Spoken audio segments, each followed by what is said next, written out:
Кайырлы күн баршаңызга. Бүгүн билимчик дайындайбыз. Мөлшерин стакандап көрсөтөтүн болам және де астына грамдап да жазып коётун боламын. Бирге дайындайлы. Эң алдымен жумурткаларды жарып аламыз.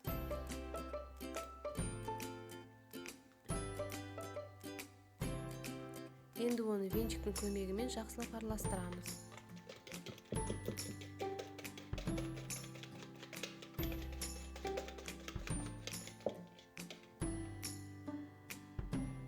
Енді қантымызды саламыз. Қант ерігенше жақсылап араластырып алуымыз қажет.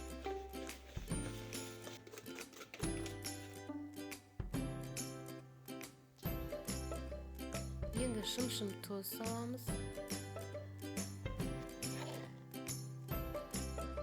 Және де кішкентай қасықпен жарты сода саламыз.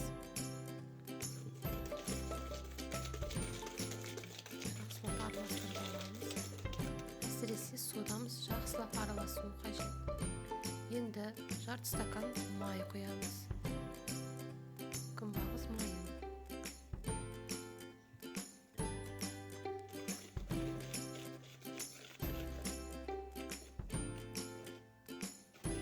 Осындай масса шығып. Енді мен ұн қосатын боламын. Онда осылай мен сүт қоспай, су қоспай тұрып қосамын. Өйткені соңынан қоссаңыздар түйіршіктеніп қалады. Осындай қамыр күйге енеді. Кәдімгі қою масса болады. Енді оған сүтімізді қосамыз.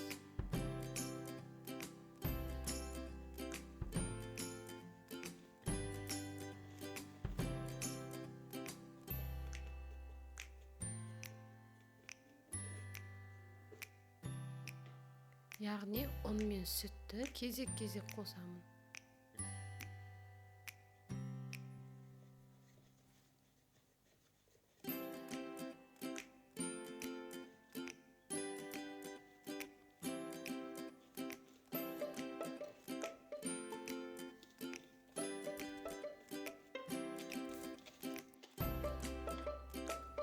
Енді су қосамын.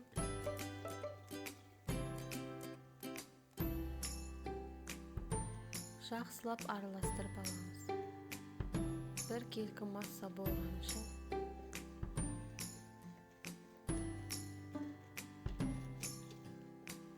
Суымыз салқын болмау қажет, жылы су болады.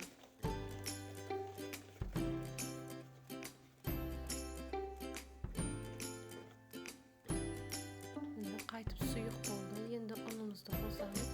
Яғни мен 1,5 стакан ұн қостым.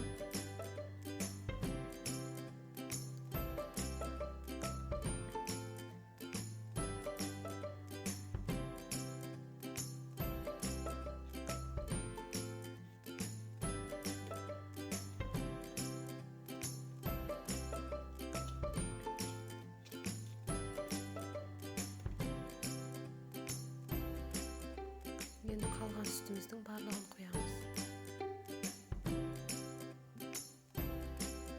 Болды, енді жақсылап бір келкі масса болғанша араластырып аламыз.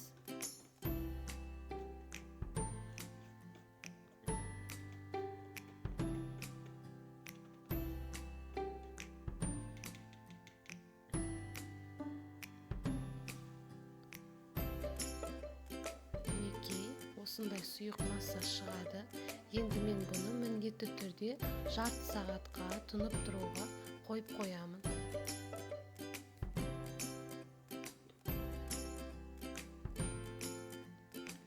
Енді қазір пісіретін боламыз. Табамызды міндетті түрде қатты қыздырамыз. Және де орта отта пісіріп аламыз.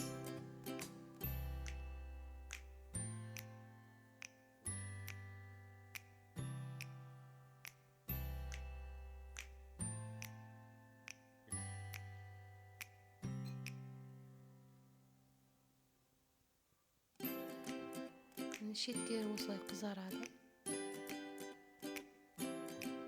Уже дайын бола баштады. Азыр аударып көрсөтөм. Өтө әдемі шықты, бір кегіз.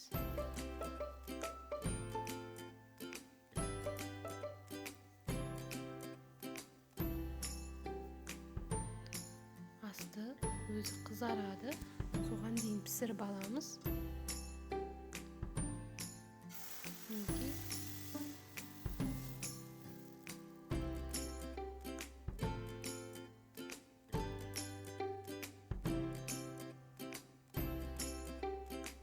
Шеттері қызарғаннан бірден аударатын боламыз.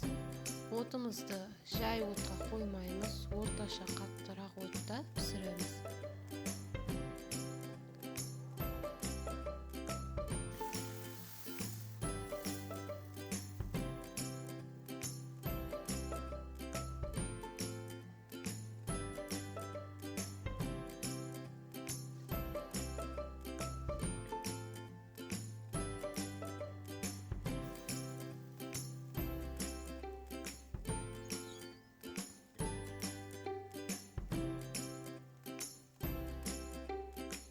Дәл осылай барлығын пісіріп аламыз.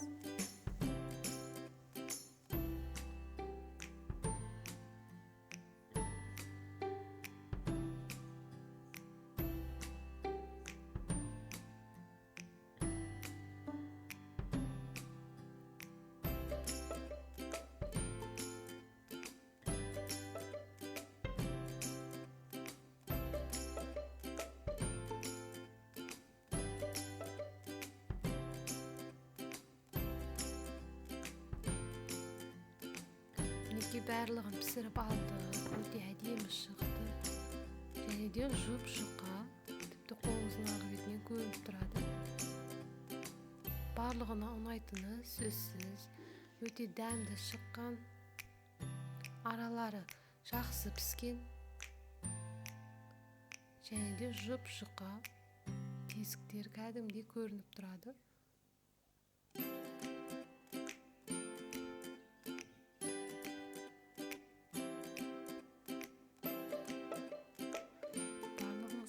Болсын, міндетті түрде жасап көріңіздер. Каналыма жазылып, лайк басуды ұмытпаңыздар.